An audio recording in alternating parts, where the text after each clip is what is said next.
உடனுக்குடன் செய்தி வெளியாக இருக்கிறது. திண்டுக்கல் மாவட்டம் பழனியில் கோடை வெயிலின் தாக்கத்தை தணிக்க நீச்சல் குளத்தில் ஆனந்த குளியல் போட்டுக் கொண்டிருக்கக்கூடிய யானை கஸ்தூரியை பார்த்துக் கொண்டிருக்கிறோம்.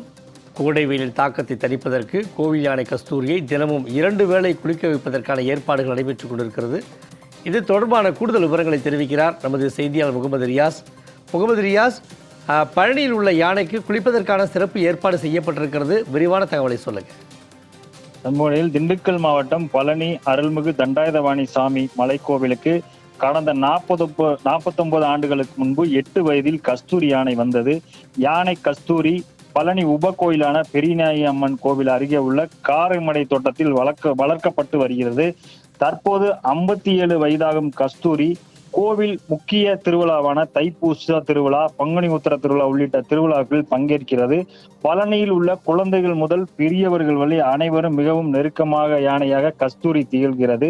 பழனியில் கடந்த சில நாட்களாக வெயிலின் தாக்கம் அதிகரித்து வருகிறது. பகலில் வாட்டி வதைக்கும் வெயிலில் சமாளிக்க முடியாமல் மனிதர்கள் மட்டுமின்றி விலங்குகளும் சிரமப்பட்டு வருகின்றன. இதற்கிடையே காரமட தோட்டத்தில் ரூபாய் 10 லட்சம் மதிப்பில் கடந்த 5 ஆண்டுகளுக்கு முன்பு நீச்சல் குளம் அமைக்கப்பட்டுள்ளது. இதில் யானை கஸ்தூரி நீச்சல் அடித்தும் மூழ்கியும் குளித்தும் தண்ணீரை பீச்சி அடித்தும் ஆனந்த குளியல் போட்டு வருகிறது. இதனையடுத்து கோடை வெயிலில் தாக்கத்தால் தணிக்க கஸ்தூரி யானைக்கு காலை சாதாரண குளியலும் அதனைத் தொடர்ந்து நீச்சல் குளத்தில் ஆனந்த குளியலும் தினமும் 2 முறை குளிக்க வைக்கப்பட்டு வருகிறது.